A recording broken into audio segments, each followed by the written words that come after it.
चलिए, कल हम लोग पढ़े थे फिक्स्ड फोर्स के लिए क्या था वर्क डन का, सिंपल सा एक ही फॉर्मूला था। क्या वर्क डन क्या होता है? Force into displacement in the direction of force, पढ़े थे। आज उसी को दो तीन केस देखेंगे, ग्राफ देखेंगे। अब यदि हमारे पास कुछ ऐसा है, यदि इसका क्या है डायरेक्शन, हर एक पॉइंट पे चेंज हो रहा है। यहाँ का डायरेक्शन यदि बात करेंगे इस जगह पे, डायरेक्शन क्या होगा इसका? ये होगा। यहाँ की बात करें तो डायरेक्शन ये होता, यहाँ की बात करें डायरेक्शन ये होगा, यहाँ की बात करें डायरेक्शन क्या होगा?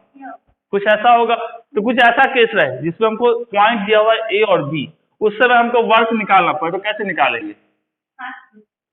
बहुत बढ़िया, बाकी लोग पैर से निकालेंगे। तो कह सकते हैं when a magnitude and direction of the force vary with position, हर एक जगह पे क्या कर रहा है? चेंज कर रहा है। तो हम लोग क्या जानते हैं, अब ये हमारे पास फोर्स है, छोटा सा डिस्प्लेसमेंट डी एस और थीटा के साथ है, तो वर्क डी डब्ल्यू इक्वल्स टू क्या लिख सकते हैं? डी डब्ल्यू equals to f dot d s लिखा जा सकता है। अब हमको टोटल वर्क चाहिए, तो टोटल वर्क कैसे निकलता था? स्मॉल डिस्प्लेसमेंट, छोटा सा डिस्प्लेसमेंट को डीएस लिखते हैं ना, एस एस पूरे के लिए एस, छोटे के लिए क्या होगा? डीएस। अब हमको यदि वर्क निकालना, तो वर्क के लिए क्या करेंगे? डिफरेंशिएशन के फॉर्म में है, तो उसको इंटीग्रेट कर देंगे तो वर्क निकल जाएगा। अब इसको लिख सकते हैं क्या चीज? सिंपल सा एफ डॉट डी एस। कहां से कहां जाने के लिए? ए से बी, तो ए से बी जाने के लिए। अब इसको क्या करेंगे? सिंपल सा इंटीग्रेट करेंगे, ए से बी के लिमिट को लगाएंगे और हम क्या निकालेंगे? इसका वर्क डन निकल सकता है। ये हमारा दोनों क्या होता है? वेक्टर होता है। और इसको लिखना चाहते तो और क्या लिखते हैं इसको?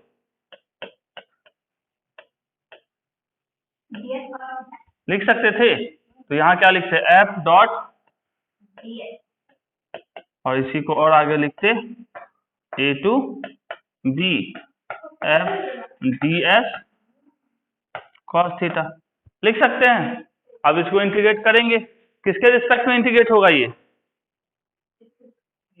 किसके रिस्पेक्ट में इंटीग्रेट को और लिखना चाहेंगे तो क्या लिख सकते हैं?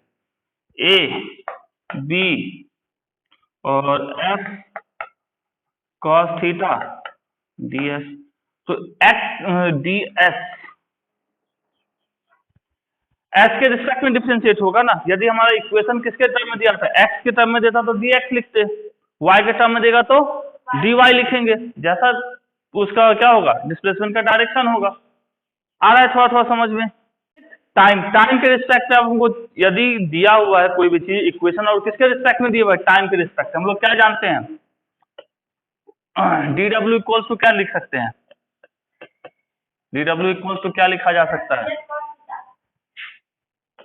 एफ डॉट, शॉर्ट फॉर्म में लिखते तो ऐसे लिखते, या इसी को लिखते तो क्या लिखते? लिखा जा सकता है इतना। अब हम ds को वेलोसिटी के टर्म में कैसे कन्वर्ट कर सकते हैं? हमको या टाइम के रिस्पेक्ट में यदि हम इसको ये करना चाहे कर सकते हैं। डी डब्ल्यू, इसको टाइम हमको यहाँ चिपकाना है, तो कैसे चिपकाएंगे? डी टी बाई, ऐसे लिखा जा सकता है, लिख सकते हैं ना, ऊपर नीचे मल्टीप्लाई कर दिया dt से, लिख सकते हैं। कॉस थीटा का कॉस थीटा। हाँ, रुक जा। चलो मान लिया कि हमारा फोर्स का डायरेक्शन और किसका डायरेक्शन? डिस्प्लेसमेंट का डायरेक्शन और फोर्स का डायरेक्शन क्या है? सेम है। तो कॉस थीटा क्या हो जाएगा? यहाँ पे हट जाएगा। यदि नहीं रहता तो हम इसको और क्या लिखते? यदि दोनों का सेम डायरेक्शन होता तो इसको और क्या लिखते? F D S by D T into D T लिखा जा सकता था। D S by D T क्या होता है? वेलोसिटी। इसको और क्या लिखते? एफ जेड भी डी टी।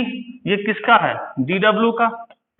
अब हमको टोटल वर्क चाहिए, तो टोटल वर्क कैसे निकालेंगे? वापस से क्या करेंगे? W इक्वल्स टू क्या लिखा जा सकता है? इंटीग्रेशन ऑफ डी डब्ल्यू, ये हमारा क्या हो जाएगा? इंटीग्रेशन किसका? एफ भी डी टी का, लिख सकते हैं। अब इसको और लिखना चाहे तो कैसा लिखा जा सकता है? फोर्स में और वेक्टर होता है, वेलोसिटी भी हमारा वेक्टर होता है, और टाइम क्या होता है, स्केलर या वेक्टर? स्केलर क्वांटिटी है टाइम, तो इसको कुछ इस तरीके से भी लिखा जा सकता है, f dot v d t, या लिखना चाहो तो एफ वी डी टी। समझ रहे हैं? तो आपको जब रहेगा वेलोसिटी के टर्म में फोर्स दिया रहेगा, टी के रिस्पेक्ट में तुमको कुछ दिया हुआ है वेलोसिटी और फोर्स, तो बैठ के निकालोगे। अब इंटीग्रेशन तो चाहिए उसके लिए। अब हमारे पास यदि ग्राफ दिए हुए किसके किसका, फोर्स और डिस्प्लेसमेंट का, तो इसका हम कैसे निकालेंगे? किसका ग्राफ दिए हुए हमको? फोर्स का और डिस्प्लेसमेंट का। तो हमको वर्क डन, अब खुद सोचो वर्क डन का फॉर्मूला क्या होता था, याद है? वर्क इक्वल्स टू क्या होता है, फोर्स इनटू डिस्प्लेसमेंट। पढ़े थे, मतलब एक एक्सिस पे हमको यदि फोर्स दिए हुए है और दूसरे एक्सिस पे हमको क्या दिए हुए है, डिस्प्लेसमेंट दिए हुए है, तो ये जो एरिया बनेगा, एरिया ही होगा। मान लो ये हमारा रेक्टेंगल रहता, तो इसका एरिया कैसे निकालते हैं, this into this, force into displacement. यदि हमारा ये रेक्टेंगल है, इसका एरिया कैसे निकालते हैं, ये डिस्प्लेसमेंट है, ये हमारा फोर्स है, इसका एरिया निकालने के लिए क्या करते हैं, एफ इंटू एस करते, और यही तो हमारा वर्क होता है। तो इस ग्राफ का जो एरिया होगा वही हमको क्या दे देगा, वर्क देगा। अब चलो हम क्या किए, इसको थोड़ा सा सॉल्व करने के लिए, ये हमारा क्या दिए हुए है, एक ग्राफ दिए हुए, यहाँ से लेके यहाँ तक वेरिएबल फोर्स है, डिस्टेंस बढ़ रहा है, फोर्स की वैल्यू भी बदल रही है। एक छोटा सा इसमें से एलिमेंट काटे dx, अब dx एलिमेंट के लिए क्या होगा, वर्क dw होगा। dx एलिमेंट के लिए वर्क क्या होगा, छोटे से एलिमेंट के लिए छोटा वर्क, तो हम क्या लिख सकते हैं, f इंटू क्या चीज, dx लिखा जा सकता है। अब ये टोटल यदि हम वर्क की बात करें तो वर्क कहाँ से, यहां से लेके यहां तक का, यही करते ना, तो टोटल वर्क क्या होता है इसके लिए,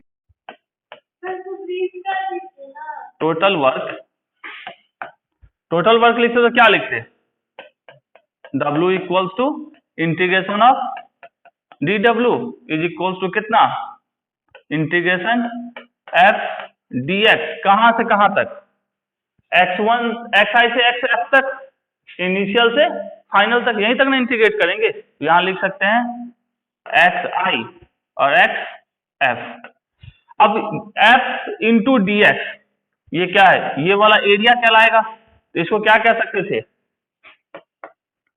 इसको यदि और हम लिखना चाहते तो इंटीग्रेशन क्या लिखते, xi xf और area of the strip f into D x, इसी का ना एरिया होगा। ये जो बंदा है, ये छोटे से स्ट्रिप का एरिया होगा, होगा कि नहीं होगा? तो ये है हमारा डिस्टेंस x dx, और ये हाइट कितना है, f है, तो इसका एरिया लिख सकते हैं, एरिया ऑफ द स्ट्रिप। तो यदि हमको कहीं भी फोर्स और डिस्प्लेसमेंट का ग्राफ देगा, तो उसका यदि हमको निकालना पड़ेगा क्या चीज, वर्क डन, तो कैसे निकालेंगे, उसका सीधा सीधी क्या करेंगे, एरिया निकाल देंगे। इससे पहले भी पढ़े थे बहुत सारी चीज में एरिया निकालना, याद है कुछ? तुमको ध्यान रखना है, x to the power n का इंटीग्रेशन करेंगे, ठीक है, तो हमारा हो जाएगा x to the power n plus 1 divided by n plus 1, तो 90% इसी, हाँ तो इनडिफिनिट रहेगा तो प्लस टी लगाएंगे, ये तो हमारा डिफिनिट है ना। डिफिनिट का मतलब क्या होता है, जिसके पास लोअर अपर लिमिट पता हो उसको डिफिनिट इंटीग्रेशन कहते हैं, जिसमें नहीं पता उसको इनडिफिनिट कहते हैं।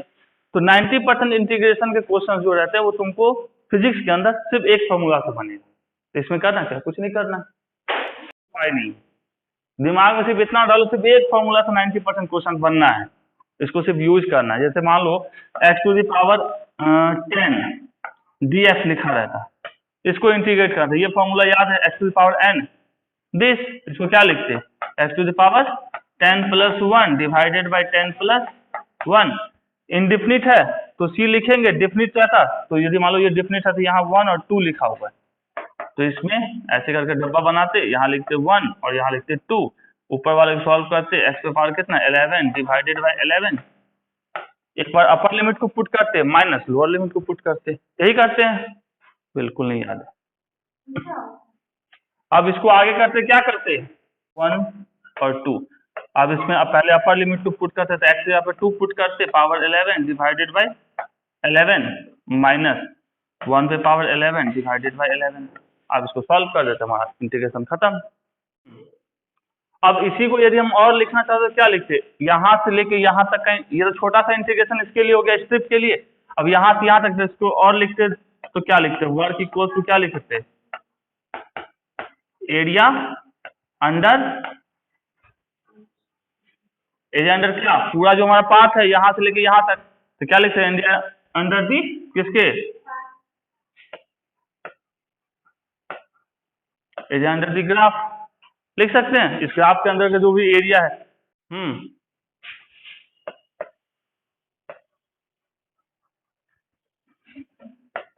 From x i to x F.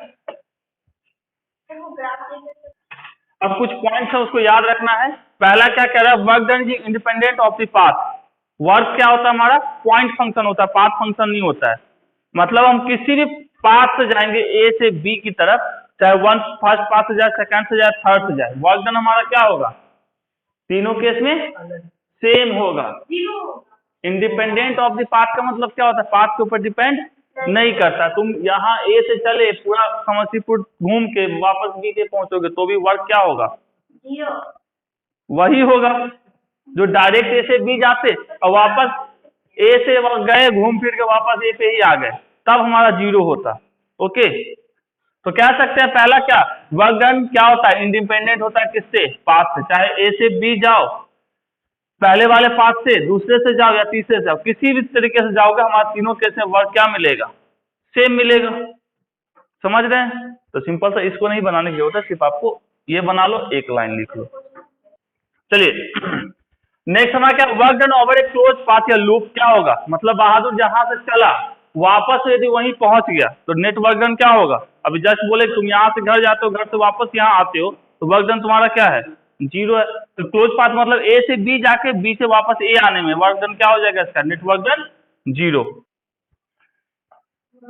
ये हमारा एक लूप है जिसमें गोल गोल चक्कर काटते काटते मर जाओगे, लेकिन इस लूप से बाहर नहीं निकल पाओगे, न जिसका ना अंत है, ना स्टार्टिंग पॉइंट है, ना ही क्या है एंडिंग पॉइंट, उसको लूप कहते हैं। अब हमारा नेक्स्ट क्या है, यदि बॉडी ए से बी की तरफ पर जाती है, मतलब किसी भी रास्ते से जाए, चाहे वो सीधी चढ़ के जाए, चाहे वो लुढ़क के जाए, चाहे वो सड़क के जाए, जिस तरीके से भी जाएगा, तो इस केस में यदि हाइट सबका सेम है तो वर्क डन क्या होगा सबके लिए, mgh, मतलब सेम। तो बॉडी का यदि मास क्या है m हो और हाइट कितना उसको जाना है h, कहां से, ग्राउंड लेवल से, तो डिफरेंट किसी भी पाथ से जाए, ठीक है, किसी भी पाथ से, मतलब नाक ऐसे पकड़ो, चाहे नाक हाथ घुमा के ऐसे पकड़ो, नाक ही पकड़ना है, तो हमारा वर्क डन क्या होगा mgh। इसी को हम लोग क्या बोलते हैं, याद होगा पोटेंशियल एनर्जी भी बोलते हैं, कभी सुने होगा पोटेंशियल एनर्जी। और काइनेटिक एनर्जी क्या होता है, काइनेटिक एनर्जी हमारा हाफ mv² होता है, जिसको हम लोग देखते हैं। इसको क्या कर रहा है, हमको गिवन डाटा में क्या दिए हुए हैं, गिवन डाटा में हमको दिए हुए है f इक्वल्स टू कितना 20 + 10y दिए हुए, किस डायरेक्शन में, y डायरेक्शन में। तो और इसका लिमिट क्या दिया हुआ है, y कहां से 0 to 1। अब यदि x डायरेक्शन में होता तो हम लोग dx यूज करते, y डायरेक्शन में dy यूज करेंगे। तो हम लोग वर्क इक्वल्स टू क्या जानते हैं, work equals to integration of f dy जानते हैं, लिख लेते हैं।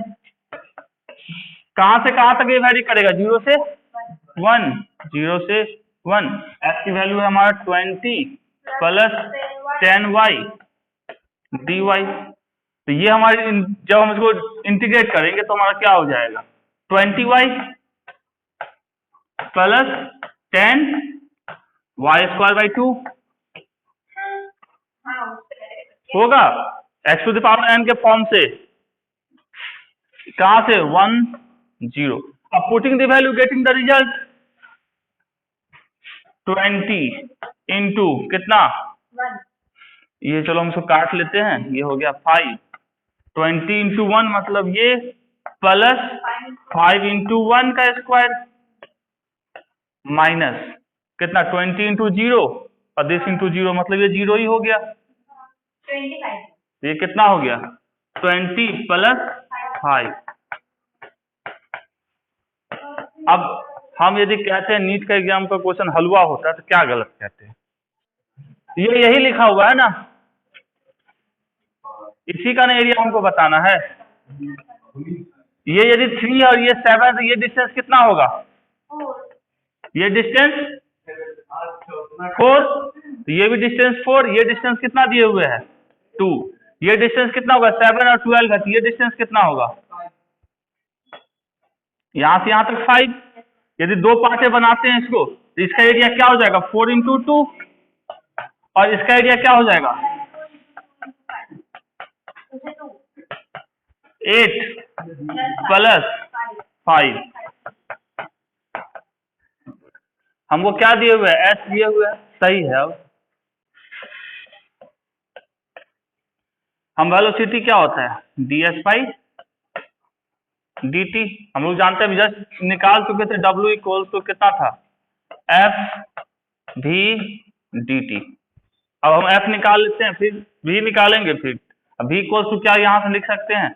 ds/dt का मतलब क्या होगा? 2/3t। और यहाँ पे हमको t कितना दिए हुए है? t = 2 सेकेंड पे, t = 2 सेकेंड पे हमारा ये कितना हो जाएगा? 4/3 मीटर/सेकेंड। एक्सीलरेशन क्या होता है? dv/dt। तो ये हमारा हो जाएगा 2/3 हो जाएगा। अब इंटू कुछ नहीं बचेगा, t का 1 होता है। हमारा हो गया। फोर्स इक्वल्स टू क्या होता है हमारा? m × a। m की वैल्यू कितनी? 3, और a की वैल्यू कितनी? 2/3। ये आ गया 2 न्यूटन। वेलोसिटी निकाल ही चुके थे। f की वैल्यू कितनी आई? 2। और v वेरिएबल के टर्म में हमारा क्या है? 2/3t × dt। कहाँ कितने सेकंड के लिए? 2 सेकंड के लिए है। 0 to चलो 2 कर लेते हैं। ये कितना हो गया? 4/3 t dt का इंटीग्रेशन क्या होगा? t²/2। t पावर कितना है? 1 है ना, तो t²/2 होएगा। t²/2 कहाँ से? 0 से 2 सेकंड के लिए, तो ये हो गया हमारा 4/3 4/2। ये हो गया हमारा कितना? 8/3 जूल। है गिवन में क्या दिए हुए हैं? मास हमको दे दिया है 10 kg, तो ठीक है। और हमारा x एक्सिस दिया x0 to x8, यहाँ से यहाँ तक जाने के लिए क्या हमारा होगा? अभी हम लोग क्या जानते हैं? वर्ग इक्वल टू क्या जानते हैं? F × s जानते हैं। फोर्स क्या होता है? मास × एक्सेलरेशन होता है। और ये हमारा डिस्टेंस जो x हम बोल रहे हैं यहाँ पे। अब मास का तो मास ठीक है, एक्सेलरेशन × s मतलब एरिया। इसका एरिया ये y एक्सिस पे हमारा एक्सेलरेशन है और x एक्सिस पे क्या है? डिस्टेंस। तो इसका यदि हम एरिया निकाल देते तो कैसे निकालते? यदि रेक्टेंगुलर रहता, ऐसा कुछ रहता, ये हमारा s रहता और ये हमारा एरिया एक्सेलरेशन होता, तो इसका एरिया हमको निकालना होता तो क्या लिखते? a × s लिखते। तो a × s मतलब इसका एरिया। तो अब m हमको पता है कितना? 10। एक्सेलरेशन कितना? इसका एरिया निकालेंगे तो कैसे निकालेंगे? a × s का मतलब एरिया होता है ना, इसका एरिया निकालेंगे तो 1/2 सबसे पहले। ट्रायंगल है ना। अब एक कितना होगा? a की वैल्यू कितनी? हाइट कितनी है? 20। यहाँ 20 सेंटीमीटर/सेकंड स्क्वायर, तो इसको मीटर/सेकंड स्क्वायर करने के लिए यहाँ पहले -2 लगाएंगे। अब जब इसका ये वाला साइड लेंगे तो इसमें कितना है? 8। इसको भी तो हमको किसमें कन्वर्ट करना है? तो हम जो पूछ रहे थे वो उसका आंसर क्या होता? 10⁻⁴ होता ना, होता। तो अब इसको करेंगे क्या होगा? ये 10, ये 0, ये -2 साफ, ये 2 से 2 साफ, कितना हुआ? 8 × 10⁻⁴।